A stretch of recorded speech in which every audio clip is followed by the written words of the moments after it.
పొట్టేళ్ల తలకాయలు కోసినట్టు రప్ప రప్ప రప్ప కోస్తా. రప ఏంది రప రప రప రప నరికేస్తాం. అదో పోస్టరా? అది నాకు TDP తెలిసి అదే సినిమా డైలాగ్ అనుకుంటా స్వామి. యా cinema dialogue? Pushpa 2 sir. Pushpa cinema dialogue అది.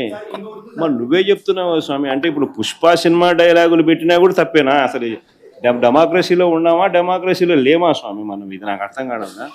అంటే పుష్ప సినిమా డైలాగులు పెట్టినా తప్పే, పుష్ప ఫోటోలు పెట్టినా తప్పే, గడ్డ మిట్టనే తప్పే, గడ్డ మిట్టనే తప్పే. ఏంది స్వామి ఇది? ఏ ప్రపంచంలో ఉన్నాము? ఇదంతా డెమోక్రసీలో ఉన్నామా, డెమోక్రసీలో లేమా?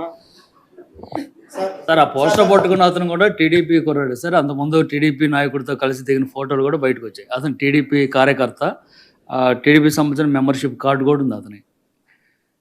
కానీ అతను మీ పార్టీ సంబంధించిన వ్యక్తిగా ఆ మనిషికి టీడీపీతో ఇంత ముందు గతంలో తిరిగిన ఫోటోలు కూడా ఉన్నాయా? మెంబర్షిప్ కూడా ఉంది సార్. మెంబర్షిప్ కూడా ఉంది సార్.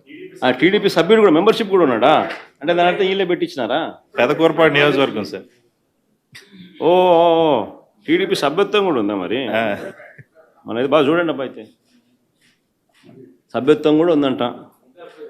మళ్ళీ ఏదైతే నేమలే పాపం లేపో, మనం అయినా కానీ ఏదో మారినాడు అనుకుందాం, సంతోషపడదాం. సార్ ఇందాక మీరు ఒక జీవో ఎక్స్ప్లెయిన్ చేశారు. టీడీపీ సింపతైజర్ కూడా చంద్రబాబు నాయుడు మీద కోపంతో మారినాడు అని చెప్పి సంతోషపడదాం.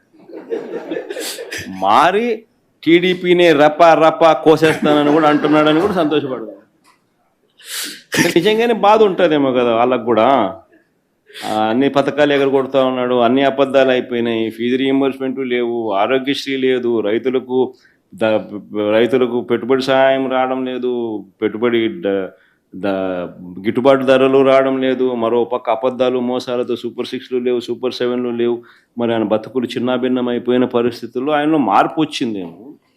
వచ్చి ఆయన కూడా టీడీపీ యాక్టివ్ మెంబర్ అయినా కూడా వైసీపీలోకి తాను చేరి టీడీపీ వాళ్ళ ఫోటోను, టీడీపీ వాళ్ళ మీద ఆయన ఆక్రోశం చూపిస్తూ ఏమన్నాడు? ఏ జాతరలో? గంగమ్మ జాతరలో పొట్టేళ్ళు తలలు నరికినట్టు రప రప అని నరుకుతానని చెప్పి ఆయన అంటానంటే దాని అర్థమైంది. మరి చంద్రబాబు నాయుడు అనే వ్యక్తి ఇంత మోసం చేస్తూ ఉన్నాడు కాబట్టి ప్రజలు అంత కోపాన్ని చూపిస్తూ ఉన్నారు.